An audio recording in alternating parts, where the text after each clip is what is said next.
సాధించాలనే తపన ఉండాలే కానీ ఎంత కష్టమైన పనైనా అసాధ్యమేమీ కాదని నిరూపిస్తున్నాడు ఓ యువకుడు. చెయ్యినే ఆయుధంగా మలుచుకుని రికార్డులను బద్దలు కొట్టేందుకు ప్రయత్నిస్తున్నాడు. గుంటూరు జిల్లాకు చెందిన ఓ యువకుని సాహసంపై ప్రత్యేక కథనం.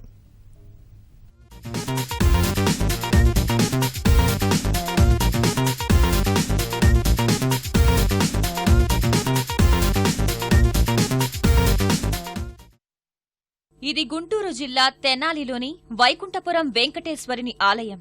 భక్తులంతా స్వామివారిని దర్శించుకుని ప్రసాదాలు ఆరగిస్తున్నారు. ఇంతలో అక్కడ 140 కొబ్బరికాయలను పేర్చారు.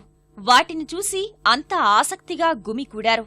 అక్కడికి వచ్చిన యువకుడు చేతి రుమాలు చేతికి కట్టుకుని ఒక్కొక్కటిగా పగలకొట్టడం మొదలుపెట్టాడు. అతని గుద్దులకు కొబ్బరికాయలు నుజ్జునుజ్జవుతుంటే ఆశ్చర్యపోవడం భక్తుల వంతయింది.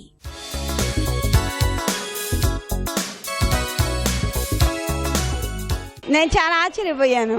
అసలు అంత తక్కువ టైంలో అలా కొడతాడు అనుకోలేదు. ఆ బాబు చిన్న వయసులోనే ఇంత చక్కగా చేశాడండి. ఇంకా పెద్ద అయ్యే కొద్దీ ఇంక చాలా మంచి భవిష్యత్తు ఉంది ఆ బాబుకి.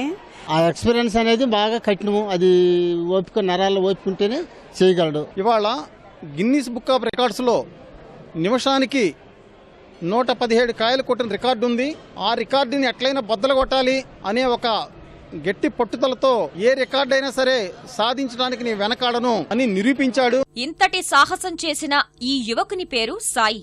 గుంటూరు జిల్లా వేమూరుకు చెందిన ఇతను ఇంజనీరింగ్ మొదటి సంవత్సరం చదువుతున్నాడు. చిన్నప్పటి నుంచి ఏదో ఒకటి సాధించాలనే పట్టుదలతో తన తాతయ్యను ఆదర్శంగా తీసుకుని కొబ్బరికాయలను పగలగొట్టడం మొదలుపెట్టాడు. 140 కొబ్బరికాయలను తన పిడిగుద్దులతో ముక్కలు చేశాడు. చేతికి గాయమై రక్తమోడుతున్నా పని పూర్తి చేశాడు.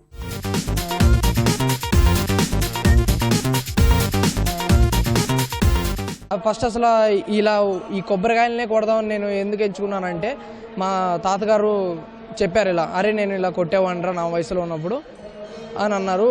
ఆయనే కొట్టగలిగారు, నేను కొట్టలేనా అని చెప్పి నేను ఒకసారి ట్రై చేశాను. సో నేను ట్రై చేయగానే ఎవరు సాధించలేరు కాబట్టి ప్రాక్టీస్ చేశాను. ప్రాక్టీస్ చేసి 3 సంవత్సరాలు చేస్తూనే ఉన్నాను. ఇప్పటికి సాధించగలిగాను. ఇప్పుడు నేను కొట్టగలిగింది ఏంటంటే 140. అసలు లక్ష్యం ఏంటంటే గిన్నిస్ వరల్డ్ రికార్డ్ ఎక్కాలి సార్. ఆల్రెడీ రికార్డ్ ఎంత ఉందంటే 1 minute 118 ఉంది. నేను 1 minute 130 కొట్టాలి. గిన్నిస్ రికార్డే తన అంతిమ లక్ష్యమని ఘంటాపథంగా చెబుతున్న యువకుడు త్వరలోనే రికార్డులు తిరగరాస్తానంటున్నాడు.